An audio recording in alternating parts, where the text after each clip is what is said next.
Welcome in. It is Big Ten Today. Great to have you with us on this Tuesday. Dave Revson, Dave Wannstedt, Joshua Perry. I will say one thing about this year in the Big Ten, fellas. It has not been boring.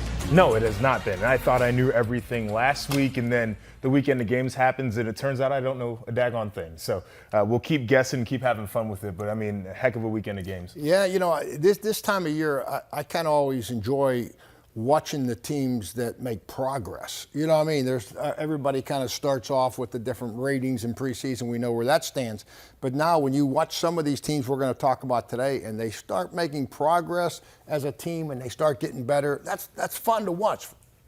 The sense at Madison was that progress was not being made, and that gets us to our big story, which is the ongoing fallout from the firing of Paul Chryst at Wisconsin. You look at the Badgers coaches since Barry Alvarez revived the program in the early 90s. Chryst obviously stacked up favorably, 41 games over 500, though he lost 10 of the last 23 games of his tenure. Entering this season, Wisconsin had the highest winning percentage of any program in the college football playoff era that had not actually played in the playoff. They posted 4 10-win seasons under Chryst, won 9 last year, already had 3 losses this year, so would have likely had to win out and get to a bowl game and win that this year to get to that number. For some perspective, consider Wisconsin won 10 games 3 times in its first 115 years of football combined, although obviously there were fewer games then, obviously a lot more now than there were then. But that being said, they have achieved a certain level of consistency, and for all but the last couple of years, Paul had largely been there. Now, again, I don't think it's irrefutable at this point that this was on a downward trend. I guess the question is whether or not there would have been the possibility of reversing it. What do you make of all this? I think the last question that you just asked is the most important part of that is, do you think you would have been able to reverse it? And if not, we know in this climate of college football, you need to make a decision because you want to engage with potential candidates. You want to signal to your booster base that you're ready to move on and to move forward. And specifically in their case, too, with Jim Leonhard, you want to give this guy a fair audition if you think that he might be your next potential head coach. Yep. And also show other people that you're serious and going all in on that guy because he's going to be in the conversation for some other jobs, too. So it's difficult. And Paul Chryst, you look at the time from 2015 to 2020, won 76% of his games. After 2020, did not look anything like that. And I think that's probably the biggest signifier. So it's wild, especially considering that Wisconsin is a program known for stability, that they would be the ones to make this decision midseason. And it's unfortunate because Paul Chryst, for, just generally, players enjoyed him. He was fun for us to be around. So we're entering a new day now for Wisconsin. Yeah, I've known Paul for years. I mean, his brother Jeep worked for me for the 6 years that I was the head coach of the Bears. He was on my staff. So I've known the family. And when you see a situation like this, from a coach's perspective, talking to other coaches since it happened, calling, texting, their first reaction was, well, it's a new athletic director.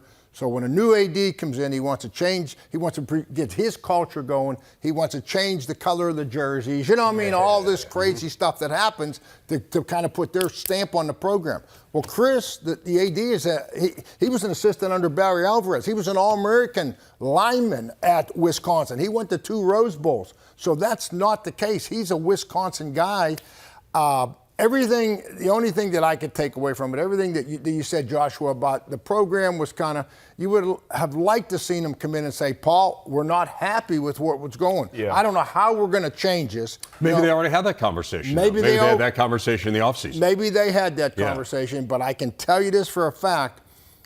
Talking around the NFL, and Jim Leonhard was in the National Football League for 10 years, people. And he's got a reputation now of defense in college. He's got a great reputation in the National Football League.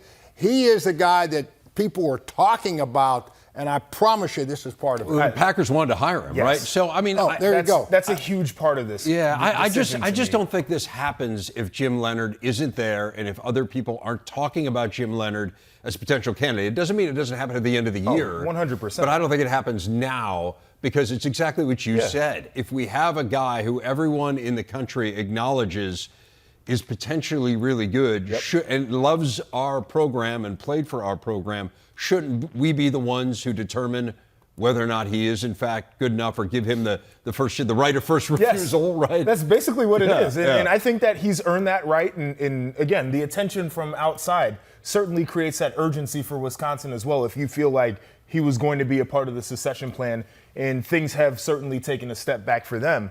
But the question now, though, is long range. To me, how do you get it corrected?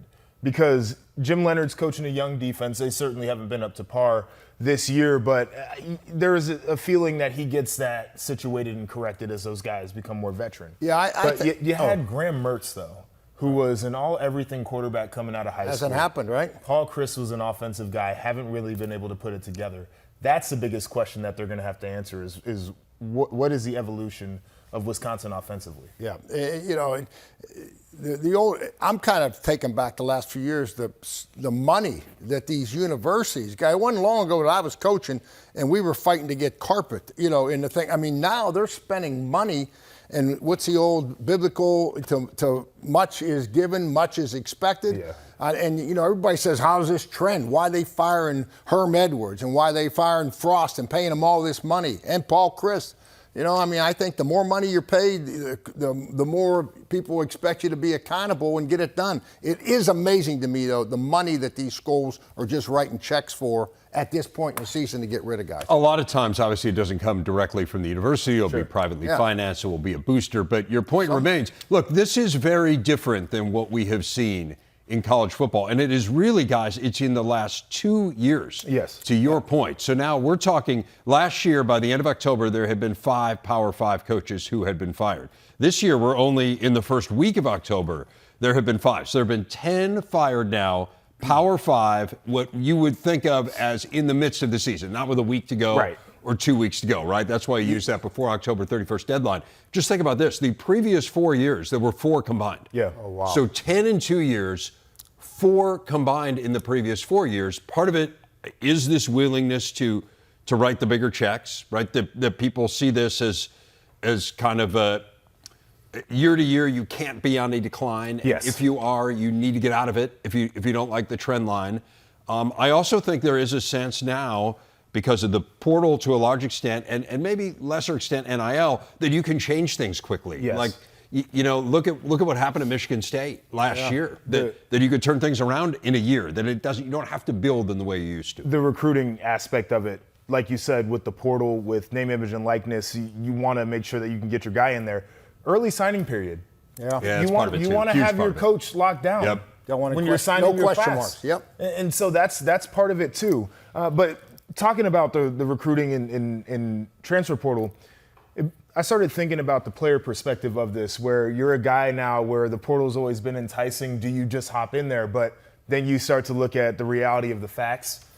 Do you come out of the portal the same way that you came into it? Are you going to have as many suitors? Are you going to end up in a spot that you think is a quality education and is a big-time program like Wisconsin is? Like, those guys are sitting there right now, probably a really sad mood in that locker room, and they're asking themselves the tough questions about what their future looks like. Do you just go ahead, jump in the portal now? Do you wait and try to see who they hire? If it's not Jimmy Leonhard, it's somebody else. Like, so many unknowns for those guys too. And with it being this early in the season, it certainly feels now like they've punted on it, when most of the time you say I don't in think October. they have. I don't think they have punted on it because you're bringing in the guy who you think might be the next coach. And you've got 7 games left. Changes to me feels like you're ready to move on. You didn't think that it could get turned around, so you had to do something drastic. Like, I think the thing that guys always used to hang their hat on is like, we still got a shot, we got a shot. To me, when you fire the coach, it's like, they didn't think very much of us anyway. Let me ask you this. Okay, Jim Leonhard. Okay, people are talking about him. His name's out there. He turned down the Green Bay Packer job. Okay, the coordinator's job, whatever. Let's say he wins 2 or 3 games in a row. Wisconsin better be ready to step up to the plate big time, because his credibility is high now, being a young, smart coordinator.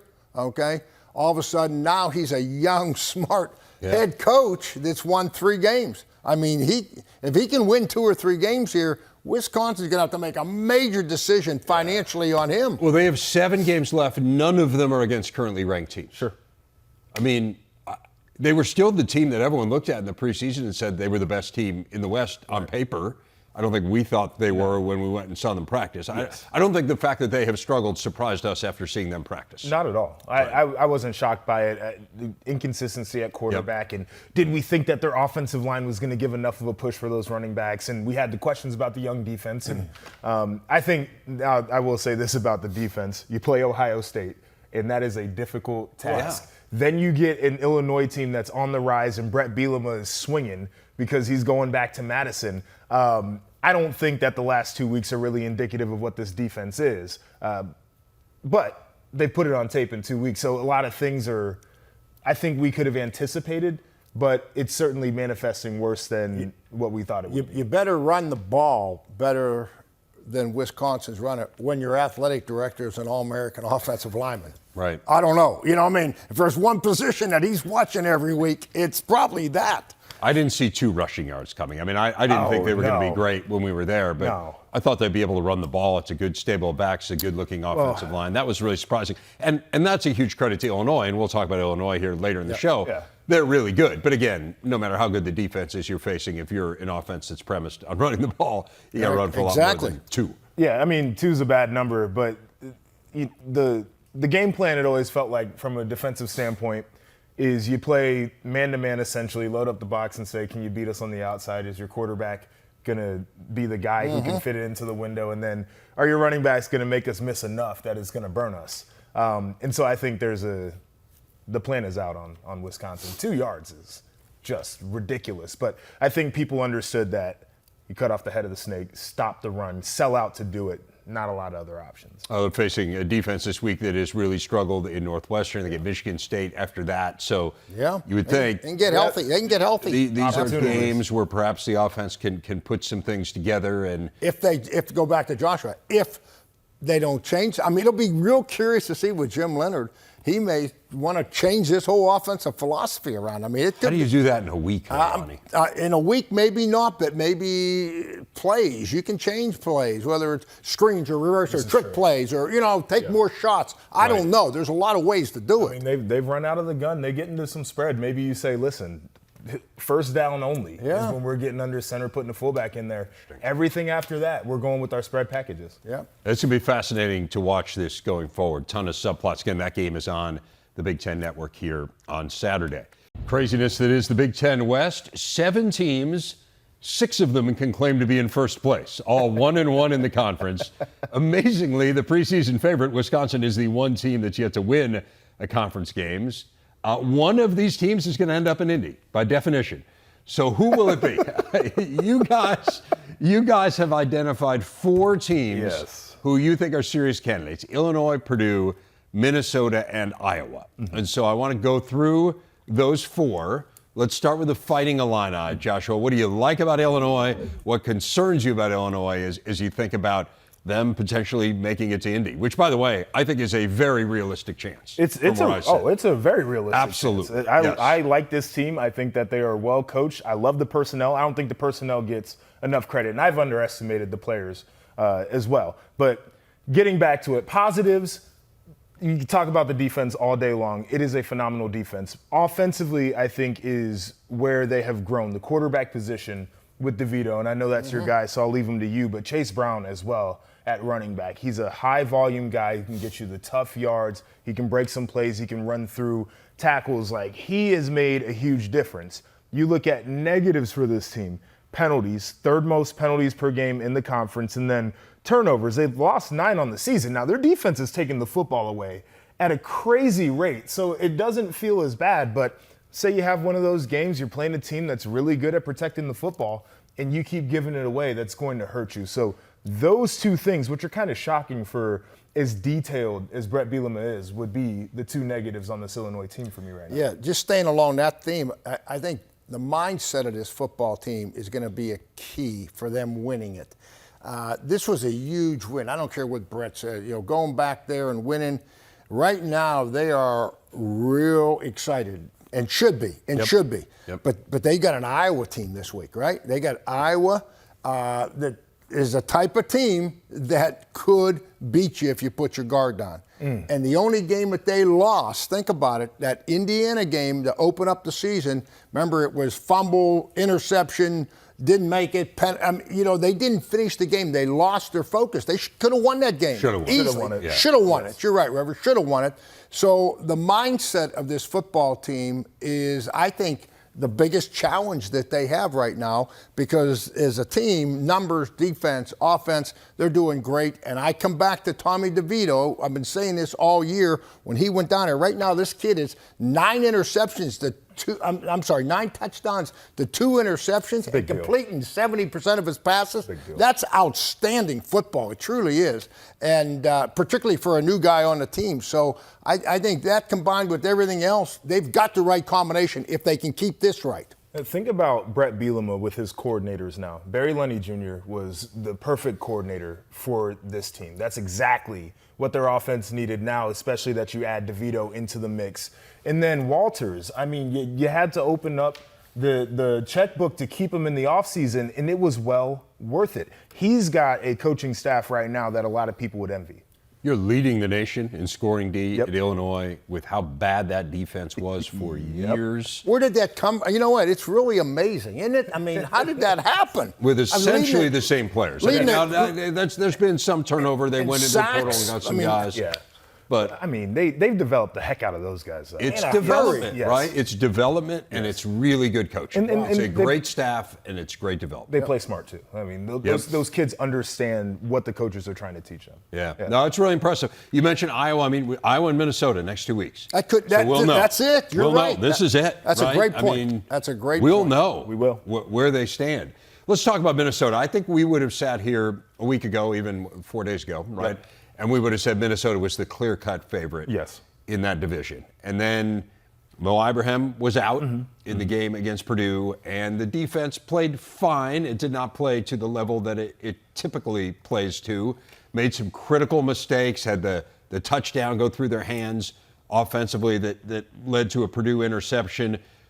Was this simply a matter of not having their best player on the field, or is there more to it than that? Are you concerned about more than just Mo Ibrahim's health? No, I'm not. I think this game was a total aberration for Minnesota. They did some uncharacteristic things, turned the football over, and missing opportunities to make plays that they would typically make. And you mentioned Mo Ibrahim being out, and that's a huge deal for them. And they've got a good stable of running backs, but you never want to go in down a player that important, especially since Chris Ottman-Bell is on the shelf for the rest of the season. Like they had some factors go against them. I thought that they played uncharacteristic football for what they like to do. And they've been extremely consistent going back to last year. So I think they can get back on track. Now, we talk about negatives with this team, like you mentioned the injuries. That's a situation that can sort itself out with Mo getting back into the game plan. Obviously, Chris Ottman-Bell, you're not going to be with for the rest of the year. But you talked about the defense and how they were good, not great. And one of the things that I had talked about was how few reps this defense had played so far this season. Fewest in the country going into that game. Because of their style of play on offense and because of how much they were up in games, that hurt them. They didn't have the game reps. And so it almost felt like they were shocked a little bit at the beginning of the game, especially going up against an offense like Purdue's, which had success running the football, and they were still throwing the football. I think that was the biggest thing. Those guys, it feels like, still need more chances on the field to really get into midseason form. Yeah, because unless you're playing, being put in those situations that you're talking about, live situations, is completely different than going through it at practice. You know, we all practice situations and on the field, and we're in there and we're doing it with a scout team. Yep. Well, you're not getting many of those reps when it really counts. Well, they did in this game. The other thing that jumped at me, you know, you mentioned it, because I was talking about, when did we find out that Mo wasn't going to play? You know, like 5 minutes before the game. I mean, he went through warm-ups with his helmet on when the game started. I mean, this can be a psychological thing. I've had players where our best player, LaShawn McCoy, Ricky Williams, wasn't going to play a game. We knew it. He got hurt. We practiced all week. The defensive guy saying, hey, boy, you know, we're going to be short, maybe arguably our best player. We got to step up more this week, Josh. Rever, we've got to do this week. So there's kind of a mindset going into the game, what we got to do. When your best player's warming up and all of a sudden he doesn't play, I mean, that can be a little bit of conversation on the sidelines, which Here's what- all adds up, a little bit. Here's what I'd say about these guys too, right? Remember last year they laid an egg against Bowling Green and they bounced back. So for whatever reason, they have this tendency to play a bad game, and it's different. I'm not in any way equating Purdue to Bowling Green, right? Purdue, and we're going to talk about Purdue here. Purdue's got a legitimate chance to win the Big Ten West. Yes. So when you play a bad game against a good team, this is what happens. Minnesota was still in it too. Like they laid an egg and they could have won the game. Right. Like that's the thing that stands out to me and why I think that they can get it corrected. They get a bye this week, Yes, they need it. and then Illinois. A bye, then Illinois. That could be huge for them coming back. Why is Iowa still in this discussion with all of its offensive issues? Because they're a great defensive team. They play great defense. They play great special teams. So if you can have one of those big takeaway games like they did against Rutgers, and we know that Rutgers is still trying to become one of the teams of consequence in the Big Ten, but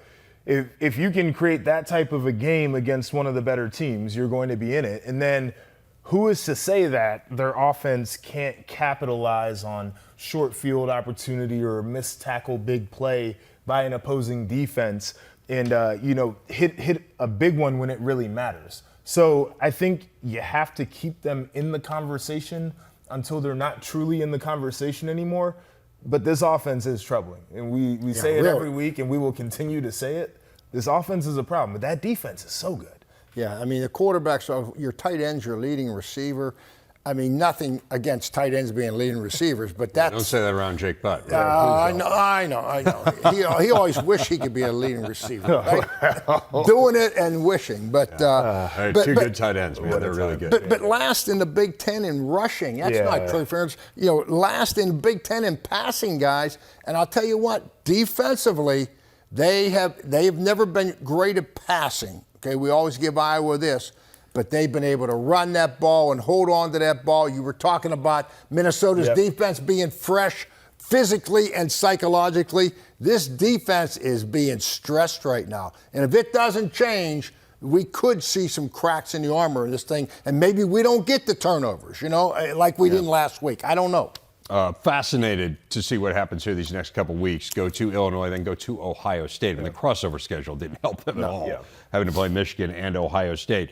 We mentioned Purdue a moment ago. You guys have them squarely in this conversation. And you think about what could be with Purdue, right? I mean, they had Penn State beat and let that one slip away. Right? I mean, they very well could be undefeated in conference play. And I think Syracuse as well. Again, that one doesn't factor into the West. I know, but I'm saying just the whole narrative Yes. on them would be totally different. No doubt. Yes, absolutely. So Purdue's in this conversation. What do you like about him and what concerns you about him? Well, I mean, the offense has always been the thing to like. Charlie Jones was huge. That was a huge addition for this team. And even if his production yardage-wise has tapered off in the last couple of weeks, he is invaluable for the squad. So that was big. Against Minnesota, they were able to run the ball about as well as we've seen them run it in years. So if they can commit to doing that, I think this offense has a new dimension that becomes very difficult to deal with. Their biggest negative to me is consistency. I think that they consistently do some things that the great teams don't, and that's all the way down from executing plays to play calling, and then just the consistency of understanding that they can close out games and win. Because we talked about how close they were in their losses. Like this is a team, I believe, that should be undefeated right now. And absolutely. Before last week, I was ready to be done with Purdue, if I'm being completely honest, because I had seen too many things I didn't like. Then you get the win against Minnesota, and now all of a sudden you're reinvigorated. So they have to carry that momentum through the rest of the season. Good personnel, good squad. I like their coaches. It's just be consistent. Yeah, the biggest key to me is keep Aiden O'Connell, keep him healthy.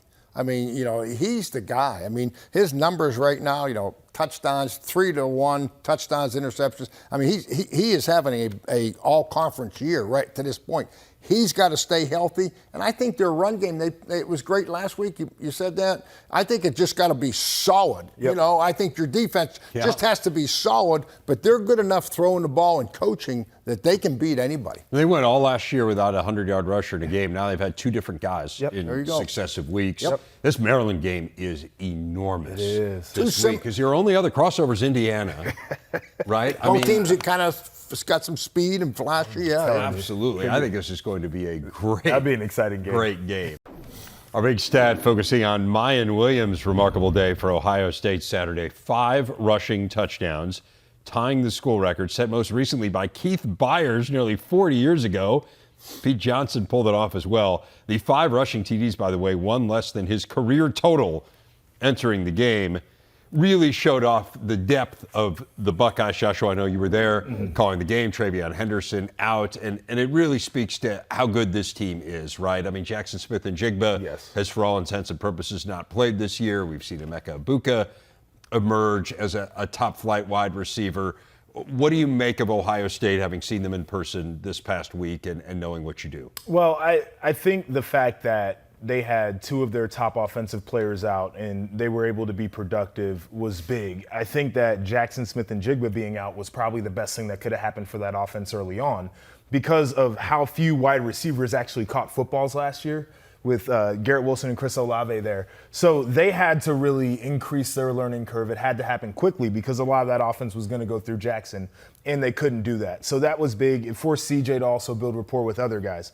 Mayan Williams, it was ridiculous watching him. I mean, he was looking for contact. Right. Seemed like he was getting stronger the more carries he was getting in that game. We saw a little bit of long speed out of the guy. So it's impressive. This offense, to me, not a lot of questions. And even the offensive line, which people last year said they weren't getting enough push, and they weren't, they look really good. If I was to ask a question, it would be this. And this is a top 10 ranked defense right now in total defense. Jim Knowles had talked about how he wanted a top 10 defense. Have they seen an offense yet that really stretches the field, that can really test their secondary? Because I don't think that they have. And when you flip on the tape of this Ohio State team, one of the things that pops up is with as chaotic as they want to be and as exotic as the coverages are, they'll cut guys loose. There were 2 plays against Wisconsin where guys were running scot-free down the field. Graham Mertz just couldn't see him because he was under duress. That's the biggest thing I'm waiting to see. Otherwise, this team is rock solid. They're a really good football team. Yeah, I mean, 300 yards passing, 200 yards rushing a game. I mean, that's about as balanced as you can be. And you mentioned the defense. Remember, on the first show we sat here, we said, you know, this defense, if they're as good as we thought, and they are on offense, defense doesn't have to be great.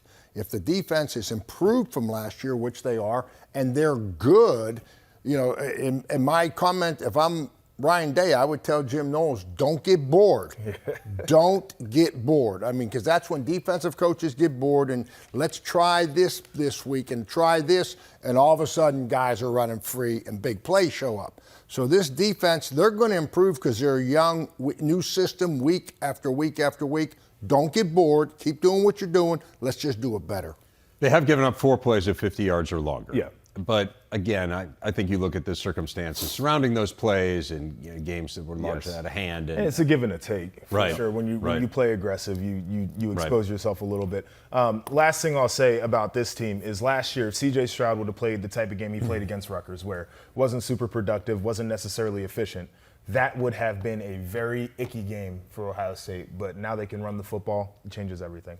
It is tough not to be impressed by the drama-free way that Michigan went into Iowa and won. I mean, after all of our build-up all week about Kinnick magic and whatnot, that game was really never in doubt. What do you make of the Wolverines coming out of that one? Yeah, I mean, this is a typical Jim Harbaugh team to me. They are running the football the way that they want to run the football, and a lot of that is due to the fact that they got a really good running back in Blake Corum. And then J.J. McCarthy, they did exactly what they needed to do with him going into Kinnick, is not too much. Don't give him too much. Don't ask him to do too much. Just let him quarterback. Just let him go out there and make the plays that should come to him. So he was generally efficient. The numbers aren't going to wow you. They certainly didn't wow me, but the thing that did was the fact that he didn't put the ball at risk, and that was the biggest thing going in there. Defensively, it's a solid team. I'd like to see the tests continue to pick up for them on defense. I like Michigan, though. I like the way that they're playing ball, and they've got a true identity. Yeah, second in the Big Ten in sacks right now. So, I mean, they're making plays on defense, flipping the field position when they have to, getting off the field when they have to. You know, the 2 things that jump to me, you're playing Iowa. How did Iowa beat Rutgers 2 weeks ago? 2 turnovers and scored. 0 turnovers for Michigan. You know, now, was that Iowa not being on their game? I'm going to give Michigan credit and saying they did a great job. You mentioned J.J. of protecting the ball. And you know what? I saw J.J. make some throws You'd like to put him in the box and say he's an athletic running quarterback. That's what he. Well, he can do that, yes. but he made some throws in that game where I think the passing part of it's just going to keep growing as he gets more playing time. Well, he's got a big-time arm. He I does. don't think there's any question about that. And to your point, just two turnovers in 5 games. So you feel great about that. Absolutely. That'll win for you. Yep, taking care of the ball. Go to Indiana this week, and then the big one at home against Penn State, which gets us to Penn State. Yes, you were going to Trap say game. You said Indiana. It came to my mind. I made that note. I said, this could be a trap game. Jim better be careful. This is one he's got to be ready for. Yeah. What about Penn State? Jury's still out for me on Penn State, and it's not necessarily because of this performance against Northwestern. You give them the benefit of the doubt with The weather some of was the miserable. elements. Yeah, Yeah, I mean, it's crazy. For both teams. Yes. I go back and I ask, where was the real test? Like this Auburn team that we saw them dominate. I think it was important that they did that. But did we use that maybe as too much of a measuring stick for where Penn State is at right now? They played Ohio U, and they ran it down their throat. Like, they're running the football much better. I'm totally there. I think that their defense is very good. I need to see the bigger test. It's basically the same thing I said with Ohio State. Like, their defense is better. I think we all see that. How good is it actually? Because they haven't been tested in that way. I want to see the same thing for Penn State. Like, took it down to the wire with Purdue. We think Purdue is a good football team. They're certainly not a great football team. That's the one thing I'm waiting on. I love the ingredients. I just want to see it all come together in a big game. Yeah, the thing that we can't overlook, and I want to give some love to Manny Diaz and this defense. Guys, they turned it over 5 times in this game and got 0 points. Northwestern got 0 points off these turnovers. Right. I mean, that is a huge deal. And you know that from playing defense. Offense turns it over and turns it over. Here, we just got off the field. Oh, guys, get your helmets on. Defense. Here, we're back out there again. And you can put your guard down a little bit. These guys never did. I mean, you talk about a great teaching and confidence builder. This defense, is as great as the offense is doing and running the ball, and we know all that. This defense right now is playing at a higher level than I thought they could at this point in the season. Have forced 11 turnovers in the last 3 games, lead the Big Ten in turnover margin. Now, it's concerning that they turned it over 5 times against a defense that has not been very good this year in Northwestern. But again, I do think on both sides, yes, right? I mean, this was a game that had 8 combined turnovers. It's an ugly game. Yeah, it was just an ugly game. And if it's one guy turning it over, then I'm sitting them down today and having a conversation. They had 3 different backs turn the ball, put the ball on the ground. So it's an ugly day. Move on. It's an ugly day. Move on. Indeed. They get a bye week, and then that huge game Yeah. against the Wolverines. That is going to be a fascinating one. Saturday, a triple header of football kicks off with Purdue against Maryland. Then it is a pair of West Division matchups, Wisconsin and Northwestern, followed by a primetime clash between Iowa and Illinois. It all starts with Big Ten tailgates Saturday, only on the Big Ten Network and the Fox Sports app. Very intrigued by that Purdue-Maryland game. We've already talked about Purdue. Maryland was totally in control against Michigan State. This is a Terps team that has only lost to Michigan. They were the only team to lead Michigan this year. What do we make of Maryland? It's a very good football team. I think this is what we were expecting with the progression of Mike Locksley in building this football team. And the offense certainly is where you start. And Lia Tagovailoa is a very good quarterback. All of those weapons that he has, finally, a run game that is constant, some running backs that can make some big plays there. Offensive line has really improved. But I flip it over to the defense and the change that he made there, promoting coordinator Williams. I think that was a huge move for them. We saw how much better they got toward the end of last season, and I think they've steadily gotten better this year. You look at the SMU game as a maturity game where defense didn't necessarily play well early on, and they played really well to end that game off. And then the Michigan game, to me, they were so close on some takeaways that they just weren't able to wrangle in. And I think that stands out. And we know that this is a struggling Michigan State team, but they handled them very well. So it's not just what they've done offensively, and that's a talking point, and they've got electric players there. This defense, man, pretty good. Pretty good. And you mentioned the coaching changes with the coordinators. How about last week? 0 points the second half and 75 total yards for Michigan State in the second half. What does that tell you? That tells you that whatever they were doing, you made adjustments at halftime, and your players got it, your players understood it, and they went out and executed it. And then offensively, to me, it's simple. I mean, Coach Loxley, he's always had a reputation of throwing the ball around and doing it. And sometimes these coaches that want to throw the ball, they cannot bring themselves to understand or care about the importance for your football team of running the football. Yeah. And these guys right now with Middleton, you mentioned him, I mean, 6 games in a row, he's had a scoring touchdown. Yep. I mean, they are balanced. They're trying to be balanced, and that will make the difference in their team. I like them. They get into run formations out of the spread, where they do that bone formation where they've got the 3 backs. That is a heavy run formation. They'll play action off of it and do some influence stuff, but that shows the commitment to running the football. And I know they like their personnel. That's part of it. But the coaches are saying, listen, we got something going. Absolutely. And it definitely makes a difference for the overall team. 6 wins in their last 8 games, the only 2 losses to Michigan. So they are absolutely beating the teams that you would expect them to beat in the pecking order. What do you make of Michigan State, the team they beat last week? We were really excited about them the first couple of weeks, 2-0, and now these last 3 games, it's kind of been a similar script each time where just defensively they have had no answers at all. Yeah, the defense is a problem, and I think we kind of know the ingredients.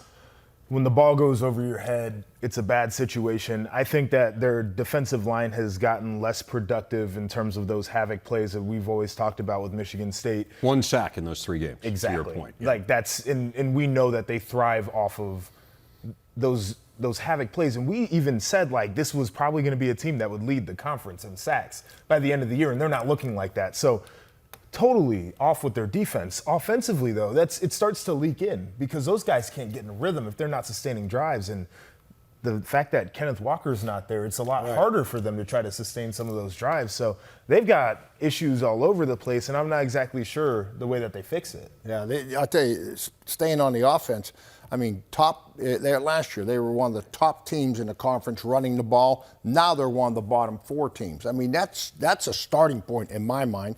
And then I've said this, and I love Peyton Thorne, their quarterback, but in my mind, he's kind of a game manager, and they're being forced to put him in situations that's just not him, and you're seeing that with his completion percentage. You're seeing it with his touchdowns. It's almost 1-to-1. I mean, that's solid stuff. You can win with that. They did it last year, but that can't be your focus of your offense winning. And then way too many big plays for me on defense. I mean, I can't figure it out. Mel's a good defensive coach. He is. Right. It's a mystery to me on that. Yeah, they've allowed 480 or more yards in each of the last 3 games. It's interesting, too, to think about last year, and this isn't to discredit what happened at all last year because they were a really good team. But they won 4 games that were 4-0 in games decided by 8 points or fewer. Yeah. And that just has a way of evening itself out. It's not to say they didn't deserve to win those games. It's not in any way to minimize those wins. It's just to say that over the years, now these haven't been particularly close games here these last few weeks, but sometimes you wonder if you were fortunate in one year, is it going to turn against you a little bit the next year? I mean, they didn't fix their biggest problem defensively, and then you lose the fact that, hey, sack, force, fumble, whatever the case is, like that doesn't happen, and now it's really out there. And the offense is declining too. Yes, I mean, they've only scored 20 points in the last 2 games, that's that's going downhill, and you haven't fixed your other issue. We'll see. 5 games in, it is time to take a little stock. Curious who and what has impressed you guys the most so far this year. Let's start with the most impressive offensive player. Most impressive offensive player, I'm going with Mayan Williams from Ohio State. Maybe a little recency bias. It might be, but if I told you, if I told you he was leading the conference in yards per carry, then it's not recency bias, right? That's the body of work over the season. The man had 5 touchdowns in the game. He's really good, and he was supposed to be the second option for Ohio State. And I know the guy that you're about to say, I think he's a really good player too, but Mayan Williams needs some credit, especially after what he did against Rutgers. Yeah, I'm going to go with Blake Corum. He's leading the nation in touchdowns, okay? but what I like about Blake, obviously I was always a one-tailback guy. And, the guy in the offseason made a commitment. He put on extra weight, extra muscle. Yeah. And he came back, and Emmitt Smith used to always say, everybody wants to be the man back here until they are the man. And when I look at this kid and how they're giving him the ball and how they're leaning on him, he's being the man, and he's carrying this running game and doing an outstanding job of it. I love the guy. No, there are all the questions about can he be an every down back. I think he has answered definitively. He's an every down back. Yes. 5 of the top 10 total defenses in the country are in the Big Ten. So which one has impressed you the most? I went with the Penn State defense, and I've said it, and you just mentioned it. I like everything that they've done, down from personnel to Manny Diaz as a coordinator. I think this is an aggressive defense. It's a take the football away defense. It's a bow up when your offense is having a bad game type of defense. Jair Brown, to me, is one of the best players in the country. I love watching that guy play football. They have a lot of good things going on that side of the football, and it's kind of been, their tradition. They want to go out there and play good defense. They're playing great defense right now. And they're young. I mean, I give them a lot of credit for that. I kind of liked Illinois, and I'll tell you why. Some of the great defenses that I've had a fortune to be part of, they're not one-dimensional. By that I mean I've had some good defenses that stop the run, but they can't sack the passer. We can never get off the field on third down. Or all they want to do is rush the passer. Coach, we're going to lead the league in sacks. Well, they're running the ball down the field on us. These guys right now, I mean, they're one of the better teams in the Big Ten at stopping the run and getting to the quarterback. So they're playing all situations at a high level. I love what Illinois is doing. 42 points allowed through 5 games. That is the fewest 5 games into the season for them since 1950. It's going to be tough sledding for Iowa's struggling offense this week against the Fighting Illini. Most impressive coaching performance? Brett Bielema. We talked about him at the beginning of the show. I think that he has made extremely wise hires with both of his coordinators, offensively and defensively. We have spent time and kind of seen what it looks like behind the scenes for him at practice and in meetings. I think he communicates as well with his players as anybody. I think he's as detail-oriented as anybody, and it's paying off on the field. Those guys are playing extremely good football. I mean, we mentioned how we wouldn't be shocked whatsoever if Illinois ends up in Indianapolis this year. He deserves a ton of credit for that. Yeah, I agree. And I'm going to go with Ryan Dado. And I'll tell you why. When we were at Miami, we were number 1 in the league, in the country, for 13 straight weeks.